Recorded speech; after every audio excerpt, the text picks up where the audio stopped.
ሰላማዊ ህዝባዊ ቢተኝነት አፍጥጦ እየመጣ እንደሆነ እየታየ ነው። ይሄንም ተገንዝቦ መንግስት በከፍተኛ ፍርሃት ውስጥ እንደሆነ እያየን ነው።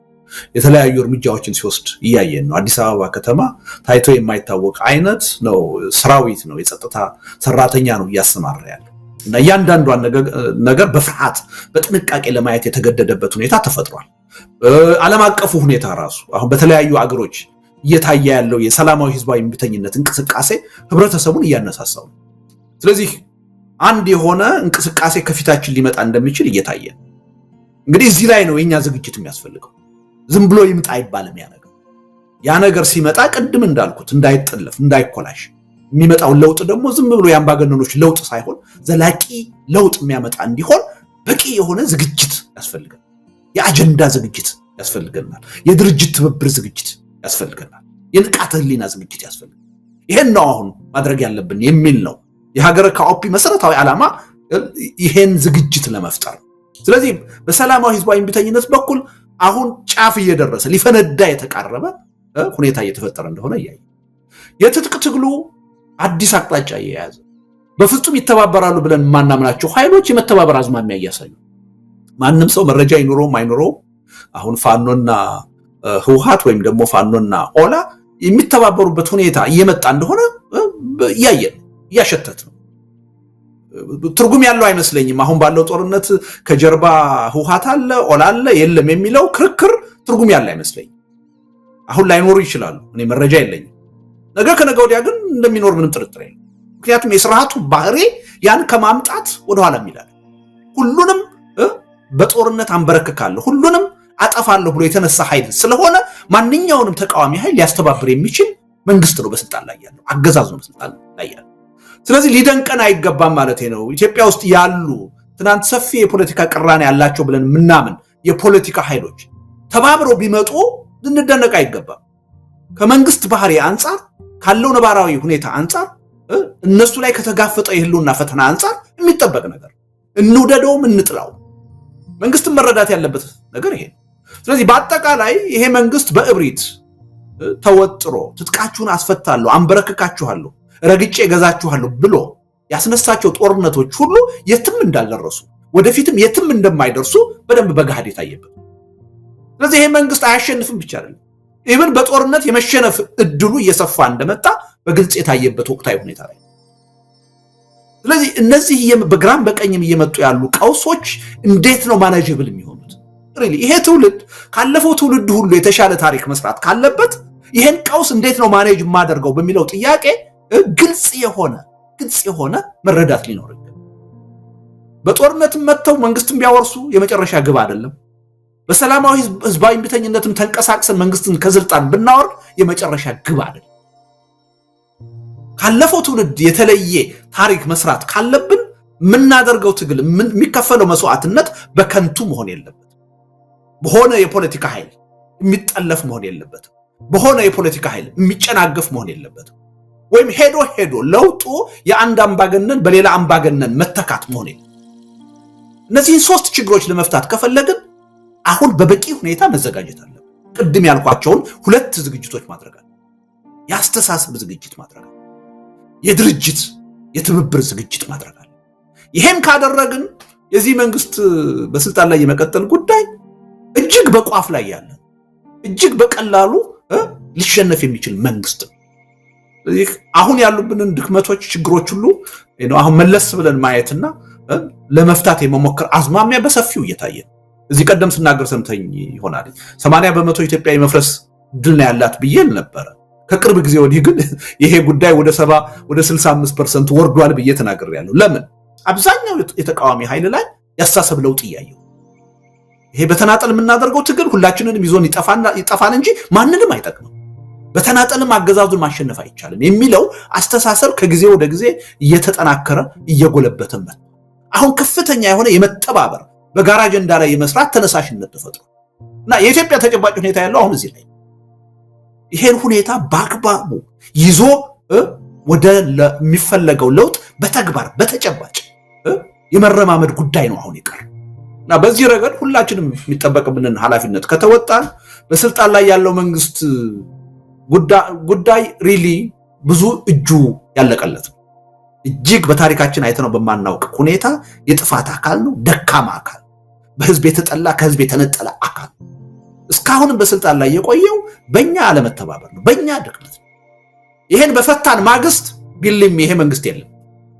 ይሄ መንግስት ትልልቅ ፕሮጀክቶችን ያስመረቀ ነው የሚለው ነገር እኔ አልገዛው። ይሄ መንግስት ራሱ ጀምሮ ያስጨረሰው ትልቅ ፕሮጀክት እስካሁን አላውቅም። ልትነግረኝ ትችላለህ ካለ አላውቅም። አሁን በጣም በትልቅ ሁኔታ የሚወራው የአባይ ግድብ ነው አይደል እንዴ? 65% አልቆ የተሰጠው ፕሮጀክት ነው። ማንም የተጀመረ ፕሮጀክት የጊዜ ጉዳይ ነው፣ ያልቃል አይደል እንዴ? የፈለገ ደካማ መንግስት ቢሆን አንድ ወቅት ያልቃል። ይሄ ፕሮጀክት ግን ኦልሞስት ተገባዶ የተሰጠው 65% ወይም 2/3 አልቆ የተሰጠው 7 ዓመት ነው የፈጀበት ያለ መጨረስ። ያውም ደግሞ ግድቡ ሊያመርተው ከሚችለው ሜጋዋት ወደ 1500 ቀንሶ የውሃ የማጠራቀም ካፓሲቲውን በዛው መጠን ቀንሶ እና ሪሊ ይሄን እንደ ትልቅ ነገር ወስዶ እሱ እንደጨረሰው አድርገን መልእክት እንዳናስተላልፍ መጠንቀቅ ያለብን ይመስለኛል። አሁን አንዳንድ እየተመረቁ ያሉ ትንሽ ጎላ ያሉ ፕሮጀክቶች ምናያቸው ሁሉ ቀድሞ የተጀመሩ ናቸው። ከዚህ መንግስት መምጣት በፊት ጀምሮ የተጀመሩ ናቸው። ይሄ መንግስት እንትኑም የለውም፣ ያስተሳሰብ ካፓሲቲውም የለውም ትልቅ ፕሮጀክት ለማሰብ። ለዚህ ነው 7 ዓመት ሙሉ ስለ ፓርክ፣ ስለ ኮሪደር ልማት ሲያወራ የከረመው፣ ስለ ሎጂ ሲያወራ የከረመው። ያው ምልህ ያገዛዙን ደጋፊዎች እና ተከታዮች በሎጂክ በምክንያታዊነት ምን ማሳመን መከራከር አይቻልም። አሁን የሚጠይቅ ሰው አለ? ስለነዛ ሎጂዎች እኮ ማውራት ቆም አይደለ መሳይ? ያ ሁሉ ፕሮፓጋንዳ የተሰራበት ሎጂ 6-7 ሎጂ ምን ላይ እንዳለ አይታወቅም። ያን ሁሉ ገንዘብ ምጥጥ አድርጎ ከጥቅም ውጭ ነው፣ አፉን ከፍቶ ነው የሚውለው። ጠቅላይ ሚኒስትሩ የራሳቸውን ሙሽሮች እየወሰዱ የሚጋብዙበት እየላኩ የሚጋብዙበት ሎጂ ነው የሆነው። ምን ተገኘ? የኢትዮጵያ ህዝብ መሰረታዊ ጥያቄ አሁን ፓርክ ነው ወይ? መዝናኛ ነው ወይ? እንኳንስ በኢትዮጵያ ደረጃና በአዲስ አበባ ደረጃ ስንት ማህበራዊ ቀውስ፣ ኢኮኖሚያዊ ቀውስ ነው ያለው። 60% የአዲስ አበባ ህዝብ እኮ የራሱ መጸዳጃ ሽንት ቤት የለው። አዲስ አበባ ውስጥ ሆኖ ንጹህ ውሃ የማያገኝ በባህር ዛፍ ቅጠል ማገዶ የሚጠቀመው ህዝብ ስንት ነው? እንደ ትልቅ ነገር አሁን ፓርክን እንደ ትልቅ ፕሮጀክት እንኳንስ በኢትዮጵያ ደረጃ በአዲስ አበባ ደረጃ ወስዶ የሚያስብ መንግስት ለኔ መንግስት አይደለም። ይሄ መንግስት እንደ አንድ መዘጋጃ ቤትም አይደለም። የአዲስ አበባ መዘጋጃ ቤት ኃላፊነት እጅግ ሰፊ ነው። የከተማ ውበትና ፓርክ ብቻ አይደለም መዘጋጃ ቤት፣ የህብረተሰቡ ማህበራዊ ኢኮኖሚያዊ ኑሮ ይመለከተዋል። አሁን የኢትዮጵያ መንግስት ግን የሚሰራው ስራ ለአዲስ አበባ መዘጋጃ ቤት አይደለም። በአዲስ አበባ መዘጋጃ ቤት ውስጥ ላለ አንድ ዲፓርትመንትም የማይመጥን እጅግ ግልብ የሆነ ተራ የሆነ ስራ ነው ሲሰራ ይቀርብ ነው በአንድ በኩል ማለት ነው። በሌላ በኩል ደግሞ መጥፎ ነገሮችን ካየን ደግሞ በጦርነት ውስጥ ነው ይኖር። ፕሮጀክትስ እንዴት ትልቅ ፕሮጀክት ይሰራል ብለህ ታስባለህ? አስቸጋሪ እኮ ነገር ነው። አሁን በዘመናችን የሚካሄድ ጦርነት እኮ እጅግ በጣም ውስብስብ። አሁን ኢትዮጵያ ውስጥ የሚደረገውን ጦርነት ሎጂስቲክ የመደገፍ አሁን ትራንስፖርቱን፣ ቤንዚኑን የመሸፈን መሳሪያውን፣ ትጥቁን የመሸፈን ልብሱን የመሸፈን ቀለቡን የመሸፈን ጉዳይ እኮ እጅግ እኮ ከባድ እኮ። የሀገሪቱን ኢኮኖሚ እኮ እየበላው እኮ። ይሄ መንግስት ገንዘብ እያተመ እንደሚያሰራጭ እናውቃለን። እየበላው እኮ። እንኳንስ በዚህ አይነት ሁኔታ የኢኮኖሚ እድገቱ ተገቶ ኢንቨስትመንት ተዳክሞና እንደው የተሟላ የኢኮኖሚ እድገት ኖሮ በ10 ዲጂት በ11 ዲጂት እያደግን ማለት ነው። አሁን ያለውን ጦርነት ማካሄድ በራሱ ችግር ውስጥ የሚከት እጅግ ኤክስፔንሲቭ ጦርነት ነው እየተካሄደ ያለ። ይሄ ጦርነት የሀገሪቱን ኢኮኖሚ በልቶታል ውስጡ። አንድ ወቅት ይሄ ኢኮኖሚ ዘጭ እንደሚል ምንም ጥርጥር የለም። አንድ ወቅት ብራችን፣ አንድ ወቅት ዚምባብዌ ሲሆን እንዳየ ነው ወረቀት ይሆን ወደ ወረቀትነት ይቀየራል። በዛ ሂደት ውስጥ ነው ያለ ነው እና ሪሊ አሁን ይሄ መንግስት የሚመጣውን ችግር የመቋቋምና የመመከት ምንም እድል የለው። ያችን ትንሽ እድል ያገኘው የመቆየት የመሰንበት እድል ያገኘው በእኛ ድክመት ነው። አማራጭ የሆነ የተደራጀ የተባበረ የፖለቲካ ኃይል ኢትዮጵያ ውስጥ ባለመኖር እኛንን የፈጠርንልን አሁን ትንንሽ እንደ ግሉኮስ እንዳይሞትም እንዳይድንም ለመሰንበቻ የውጭ ኃይሎች የውጭ መንግስታት እርዳታ የሚሰጡትም አማራጭ ስለጠፋ መንግስትን የሚረከብ ሌላ የፖለቲካ ኃይል በሌለበት ሁኔታ ይሄ መንግስት ኮላፕስ ቢያደርግ አካባቢው ወደ ባሰ ቀውስ ሊሄድ ይችላል። ምን አማራጭ አለን ብለው ነው ነጮቹ እየደጎሙት ያሉ እየረዱት ያሉ በብዙ አቅጣጫ ካየኸው የዚህ መንግስት የመሰንበት እድል የተፈጠረው በምንም በራሱ ጥንካሬ ሳይሆን በእኛ ድክመት ምክንያት ነው። ይሄን ድክመታችንን በደንብ ተረድተን ነቅተን በፈታነው ማግስት ይሄ መንግስት እንኳንስ ሊቋቋም በህልውና ሊቀጥል አይችልም። እኔ በዚህ ምንም ጥርጥር የለኝም። 100% እርግጠኛ የሆነ መተማመን ነው ያለው። ይሄን መተማመን እንዴት አድርገን የሁላችንም የጋራ መተማመን እናደርገዋለን? ከፖለቲካ ኤሊቱ አልፎ የህዝቡ መተማመን እንዴት እናደርገዋለን የሚለው ላይ አተኩረን ከሰራን ሪሊ በጣም ቀላል ነው የሚል እምነት ነው ያለው። ይሄ መንግስት ምንም መመከት የሚችል አይደለም። ራቁቱን የቀረ መንግስት ነው። ህዝባዊ መሰረቱን ያጣ መንግስት ነው። የተነጠለ መንግስት ነው። በአንድ ግለሰብ ግለሰብ የሚመራ መንግስት ነው። ያለምንም ህጋዊ ማዕቀፍ ያለ መዋቅር ይሁንታ በአንድ ግለሰብ እንደተፈለገ የሚመራ መንግስት ነው። ይሄ መንግስት በምንም ተአምር አንዳንድ ሰዎች በስልጣን ላይ መቆየቱን እንደ ትልቅ ብቃት አንናቀው ምናምን ሲሉ ሰማለሁ። ከራሱ ብቃት የመነጨ አይደለም። ሁልጊዜ የዚህን መንግስት በስልጣን ላይ መቀጠል ስናስብ መውቀስ ያለብን በራሳችን ነው ማፈር ያለብን። እንዴት እንዲህ አይነት ደካማ ዋሾ የሆነ ህዝባዊ ተቀባይነት የሌለው መንግስት በስልጣን ላይ እንዲህ ውሎ እንዲያድር ለዓመታት ቻለ ለሚለው ጥያቄ ማንንም ማማረር አንችልም። ራሳችንን ነው መውቀስ ያለብን። በራሳችን ነው ማፈር ያለብን። እዚህ ቁጭት ውስጥ ገብተን ይሄን ድክመታችንን ከፈታን በምንም ተአምር የቀናት ጉዳይ ነው፣ የሳምንታት ጉዳይ የሚል እምነት ነው ያለው። ግልጽ እኮ ነው ለምን እንደተከፋፈለን አይደል? ለአንዳችን አንድ ነገር ዋሽቶ እየነገረ ለሌላችን ነገ ደግሞ ዋሽቶ ቃል እየገባ አንዳችንን የሌላ ጠላትና እንትን አድርጎ ባላንጣ አድርጎ እያሳየ በወሬ እኮ ነው የከፋፈለን፣ በሌላ ነገር እኮ አይደል። ለዛ ሰለባ የሆነው እኛ ነን። ያ የኛን ድክመት ነው እንጂ የሚያሳየው የሱን ጥንካሬ አይደለም የሚያሳየው። አንድ ተራ አራዳ ነኝ የሚል ዱርዬ ቢያታልልህና ኪስህን አውልቆ ገንዘብህን ቢዘርፈው እሱም ማማረር ያለብህ አይመስለኝም። ራስህን ነው መጠየቅ ያለብህ። ምን ጥንቃቄ ባላደርግ ነው? ምን ያህል ሞኝ በሆን ነው ይሄ ሰው እንደዚህ አድርጎ የዘረፈኝ ብለህ ነው መጠየቅ ያለብህ። እና ሪሊ ምንም ጥርጥር የለውም ተሳክቶለታል ወይ? ያው እንዳይሳካለት ማድረግ የምንችለው ግን ከእንግዲህ እኛ እሱ በሚያደርገው ነገር አይደለም የሚወሰነው፣ እኛ በምናደርገው ነገር ነው የሚወሰነው። ይሄ ነው። በነገር ላይ ወደ መጽሐፌ ልመልስልህና አሁን ያመጣሁን ጥያቄ ለመመለስ ለአራት ኃይሎች መልእክት የሚያስተላልፍ ጽሁፍ ነው እኔ የጻፍኩት። በአንድ በኩል የራሱን ዕጣ ፈንታ በእጁ ያላስገባ ከተወሰኑ የፖለቲካ ኃይሎች ለውጥን የሚመኝ ህዝብ ሄዶ የሚጠብቀው የህልውና አደጋ እንደሆነ ያሳያል በአንድ በኩል። በሌላ በኩል መንግስት ተገቢ የሆነ ለውጥን የህዝብን ጥያቄ በተገቢው ጊዜና ሁኔታ የማይቀበል መንግስት ሄዶ ራሱ የእልቂቱ ሰለባ ነው። እንደውም ቀዳሚ የእልቂቱ ሰለባ ይሄን ያሳያል። ወደ ተቃዋሚው ስትመጣ ደግሞ የተበታተነ የትጥቅ ትግል የሚያደርጉ ኃይሎች ራሳቸውን ብቻ አሸናፊ ለማድረግ በተናጠል የሚሮጡ የፖለቲካ ኃይሎች በትጥቅ ትግል ማለት ነው ሄደው ድልን ሳይሆን ሽንፈትን እንደሚያመጡ በደንብ አስተማሪ ሁኔታ ያሳያል። በሰላማዊ ትግል የሚያምኑ ኃይሎች በትጥቅ ትግል ከሚያደርጉት ውጤት ከመጠበቅ ራሳቸው ተደራጅተው ህዝቡን አሳምነው መንቀሳቀስ ካልቻሉ ራሳቸውም የችግሩ ሰለባ እንደሚሆኑ የሚያሳይ እነዚህ አራት አካላት ማለት ነው። መንግስት፣ ህዝቡ፣ ተቃዋሚዎች ደግሞ በሁለት ተከፍለው በትጥቅ ትግልም በሰላማዊ ትግል የሚያደርጉ ኃይሎች በወቅቱ ማድረግ ያለባቸውን ነገር በተገቢ ሁኔታ ካላደረጉ ሁሉም የችግሩ ሰለባ ነው። አንዳችንም አናመልጥ። በሰላም የምናምነው በትጥቅ የምናምነው መንግስትም ተቃዋሚውም ሁላችንም በዚህ የህልውና ጥፋት ተለይተን አንድም መጨረሻ ላይ ሄደን ሁላችንም የጥፋቱ ተቋዳሽ ነው፣ ሰለባ ነው የምንሆነው። እና ሪሊ እዚህ መጽሐፍ ላይ ለማሳየት የተሞከረው ይሄ ነው። ችግሩ ያለው አንድ ቦታ ላይ ብቻ አይደለም፣ ሁላችንም ላይ ነው። ይህን መረዳት በአስቸኳይ ማምጣት ይቻላል። ከዚህ መረዳት ነው ውጤቱ ሊመጣ የሚችለው የሚል ነው። እና ተሳክቶለታል። ግን እንዳይሳካ ማድረግ የምንችለው ማንም አይደለም፣ እኛ።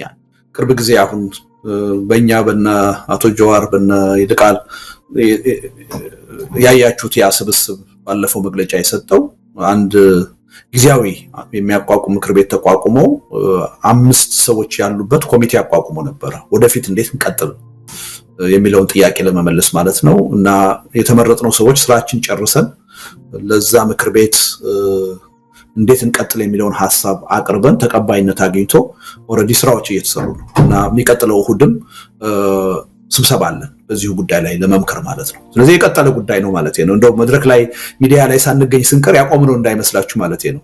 የአብሮነት ኢትዮጵያም በተመሳሳይ ሁኔታ በነገር ላይ የአብሮነት ኢትዮጵያ በነገው ዕለት የቦርድ አባላት የመጀመሪያ ስብሰባ ያካሂዳል እና ከዛ በኋላ የሥራ አስፈጻሚ ምርጫ ያካሂድና ያው አመራሮቹን ለህዝብ ይፋ ያደርጋል።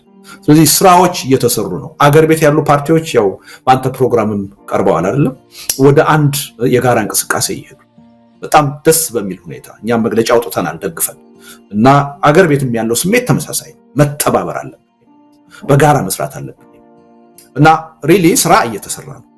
ይሄን በአንድ በኩል ነው አልቦዘንም እኛ እኔ ደጋግሜ ተናግሬያለሁ። አሁን ያለው ነባራዊ ሁኔታ እስካልተቀየረ እኔ አልተኛም እንቅልፍ የለም እንቅልፍ የለንም አንተኛም። ይሄን እየሰራን ነው። ግን ያ ማለት ደግሞ በእያንዳንዱ ቀን እየወጣን ሚዲያ ላይ እንናገራለን ማለት አይደለም። እንደውም ሚዲያ ላይ ሁሉ ጊዜ የምታዩን ከሆነ ስራ እየሰራን አይደለም ማለት ነው። ስለዚህ ይሄን በደንብ መረዳት ያስፈልጋል እንጂ በቁጭት በሴንስ ኦፍ አርጀንሲ ነው እየሰራን ያለነው። ይሄን ህብረተሰቡ ቢረዳው ጥሩ ነው። አንድ ሁለተኛ የዚህ የተጠያቂነትና የመጠራጠር ጉዳይ አንስተሃል መሳይ። የተጠያቂነት ጉዳይ ቅድም መልሼዋል። ጊዜ ዛሬ አይደለም ጊዜው። ተጠያቂነት መኖር አለበት። ሁላችንም መስማማት አለበት። መታለፍ ያለበት ጉዳይ አይደለም። አሁን የዶክተር አብይ አገዛዝ በስልጣን ላይ ሆኖ ግን ተጠያቂነት ሊመጣ አይችልም። በሚሊዮኖች ህዝብ እልቂት የሚጠየቅ መንግስት በስልጣን ላይ ባለበት ሁኔታ ማነው ተጠያቂ ማነው ጠያቂ የሚሆነው? ምን አይነት ተጠያቂነት ነው የሚመጣው? ተጠያቂነት እኮ ሰላም ይፈልጋል አይደል? ተጠያቂነት እኮ የህግ የበላይነት ይፈልጋል። መረጋጋት ዲሞክራሲ እኮ ይፈልጋል። ያ በሌለበት ሁኔታ ዛሬ ተጠያቂነትን ልናመጣ እንችላለን። ስለዚህ ይህን ተጠያቂነት የህልውና አደጋን ከታደግን በኋላ ለሚመጣ የሽግግር ሂደት እናስተላልፈው። ያኔ ሁላችንም ነፃ የሆነ ማጣራት ተደርጎ ተጠያቂ መሆን አለብን በፍትህ ማለት ነው። ለዚህ ሁላችንም ዝግጁ መሆን አለብን። ቃል መግባት አለብን። አሁን እየተፈጠሩ ያሉ ስብስቦች ይህን አንደርስታንድ ያደረጉ ማናችንም ተጠያቂ የሚያደርገን ነገር ካለ በህግ ወደፊት በትራንዚሽናል ጀስቲስ ለመጠየቅ ዝግጁ ነን። መጠየቅም አለብን ብለን ነው ይህን እንቅስቃሴ እየፈጠረ። ስለዚህ ይህን በዚህ መዝጋት ያስፈልጋል። እኔ ሁልጊዜ አንድ ነገር ደጋግሞ ማንሳት ጥቅም ያለው አይመስለኝም። ምክንያቱም ብዙ ቦታ ሲነሳ ሰማዋል የተጠያቂነቱ። ስለዚህ አንድ ይሄ ነው። ሁለተኛው ግን ሪሊ በጥንቃቄ ልናየው የሚገባ ጉዳይ የጥርጣሬ ጉዳይ። ኢትዮጵያውያን በጣም ተጠራጣሪዎች ነን። እውነቱን ለመናገር አትጠራጠሩ ሊባል አይቻልም። በአንድ በኩል እንዲጠራጠሩ ህዝቡ እንዲጠራጠር የሚያደርጉ ብዙ ክህደቶች ተፈጽሙ ከትናንት እስከ ዛሬ። ስለዚህ ቢጠራጠር አይደንቅም። ሁለተኛ መጠራጠር ራሱ የተፈጥሮ ጉዳይ ነው። ሂውማን ኔቸር ነው መጠራጠር። አትጠራጠሩ ልንል አንችልም። ግን ያ ጥርጣሬያችን እስከምን ድረስ ነው የሚሆነው? ለትግሉ እንቅፋት እስከሚሆን ድረስ ነው ወይ መሆን ያለበት? የህብረት እንቅፋት እስከሚሆን ነው ወይ መጠራጠር ያለብን የሚለውን ግን በአግባቡ ማየት አለብን። ሪሊ አንዳንዱ ጥርጣሬ ለህብረት እንቅፋት የሚሆን ነው፣ ለትግል እንቅፋት የሚሆን ነው። በዛ ደረጃ ያለ ጥርጣሬ እኔ ከጥርጣሬ በላይ የሆነ አፍራሽነት ነው የሚል እምነት ነው ያለው። አፍራሽነት ነው። አንዳንድ ጊዜ ለፖለቲካ ኃይሎች the benefit of the doubt መሰጠት አለበት። ሪሊ የእምነት ዕዳ መሰጠት አለበት። እኔ ራሴን በሚመለከት አሁን ልደቱን እንዴት እናምነዋለን ሲል ሰማለሁ። አንዳንድ ጀዋርን እንዴት እናምነዋለን ሲል ሰማለሁ። ራሴን ወክዬ ልናገር እችላለሁ። ጤናዬን አጥቻለሁ። የወጣትነት ዕድሜን አጥቻለሁ። በዚህ ትግል ሀብት ንብረቴን አጥቻለሁ። ዛሬ የምኖርበትን ቤት ሳይቀር ነው በግፍ የተቀማሁት። አገሬን አጥቻለሁ። ወደ አገሬ እንዳልገባ ተከልክዬ በስደት ነው የምኖረው። እኔን ያላመነ የኢትዮጵያ ትግል ማንን ነው ሊያምን የሚችል? ንገረኝ እስኪ። በዚህ ደረጃ ዋጋ የከፈልን ሰዎችን ያላመነ ማንን ነው የሚያምነው? እኛን ከማመን ውጭስ ምን አማራጭ አለው? ከነ ችግራችንን እኛን መቀበል ነው እንጂ ማንኪያቶ እየጠጣ የሚተቸውን ሰው ነው የሚያምነው? ትግሉን በዳር ሆኖ መስዋዕትነት ሳይከፍል ዋጋ ሳይከፍል ለውጥ እንዲመጣ የሚመኘውን ነው የሚያምነው? ማንን ነው የሚያምነው?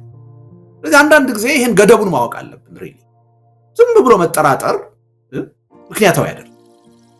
መጠራጠር መጥፎ አይደለም፣ ልናስቀረውም አንችልም። ሂውማን ኔቸር ነው። ግን ገደብ ያስፈልገዋል። ለትግሉ እንቅፋት መሆን የለበትም። የትብብር እንቅፋት መሆን የለበትም። አሁን ላይ አንዳንድ ሰዎችና ምናልባትም ስብስቦች ላይ የማየው ጥርጥር ግን በዛ ደረጃ እንቅፋት የሚሆን አፍራሽ ነው። ትክክል አይደለም። ሞቲቡንም ጥያቄ ውስጥ ማስገባት አለብን። አንዳንድ ጊዜ የአገሬ ሰው አንድ ተረት አለው። በቅሎ የሌለው አህያ ይጋልባል። በቃ የፈለገ ድክመት ቢኖርብን ችግር ቢኖርብን ዛሬ በትግሉ ግንባር ላይ የተገኘ ነው እኛ ነን። ይሄ ህዝብ እኛን ከማመን ምን አማራጭ አለ?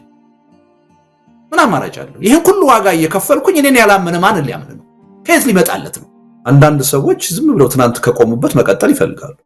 ጸጸታቸውን ሳይገልጹ ተጠያቂነታቸውን ሳይገልጹ እሱ ስህተት ነው። በዛ ደረጃም ለውጥ አለ እውነቱን ለመናገር እኔንም አንተንም ጨምሮ።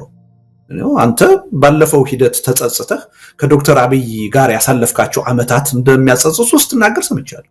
ጥፋት ስህተት እንደሆኑ ስትናገር ሰምቻለሁ። እንደው ለሁላችን ምሳሌ የሚሆን ሰው አቶ ገዱ አንዳርጋቸውን እንውሰድ።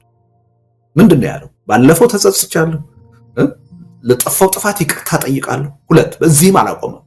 ነገ ከነገ ወዲያ እውነተኛ የሆነ የሽግግር ፍትህ ሲመጣ ተጠያቂ ይሆናል።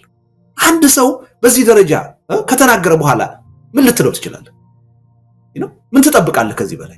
እና በዚህም ደረጃ ሪሊ መጸጸቶችን እያየሁ ነው። ግን ደግሞ የማይጸጸቱ ሰዎች አሉ። ትክክል ነው። እኔ መሳይ እነዛ ሰዎች አለመጸጸታቸው ከማንም በላይ የሚጎዳው ራሳቸው። አንድ በተሳሳተ መንገድ ውስጥ የነበረ ሰው ዛሬ መጥቶ ትናንትና ለሆነው ነገር ተጸጽቻለሁ ይቅርታ ቢል ከማንም በላይ የሚጠቀመው ራሱ ነው። ለምን? ዛሬና ነገ የሚናገረው ነገር ተቀባይነት ይኖረው፣ ህዝብ ያምነዋል፣ አቅም ጉልበት ይኖረዋል። ትናንት አጥፍቶ እንዳላጠፋ የሚሄድ ሰው ግን ህዝብን የማሳመን ጉልበት አይኖረው፣ የመታመን እድል አይኖረው፣ ራሱን ነው የሚጎዳው። ስለዚህ አዎ ልንገፋ እንችላለን። ትናንት በጥፋት ሂደት ውስጥ የነበራችሁ ሰዎች እውነተኛ ጸጸታችሁን አሳዩ፣ ህዝቡን ከልባችሁ ይቅርታ ጠይቁት ልንል እንችላለን። ግን የማይታለፍ ቅድመ ሁኔታ አድርገን መቆም ግን የለብንም።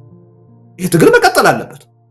በቃ እንደዚህ ካላላችሁ በስተቀር አንተባበርም፣ አንነጋገርም ካል የትም አንሄድም፣ ትግሉ የትም አይደርስም። ስለዚህ ፕራግማቲክ መሆን አለብን።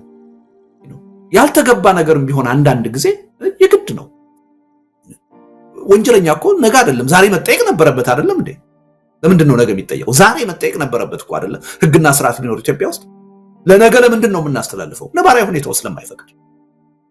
የይቅርታውንም ጥያቄ እንደዛ ነው። ከማንም በላይ የይቅርታ ጥያቄ የሚጠቅመው ይቅርታ ጠያቂው ተጠያቂው አይደል? ይቅርታ ጠያቂው መጸጸት የሚጠቅመው የሚጸጸተውን ሰው ነው።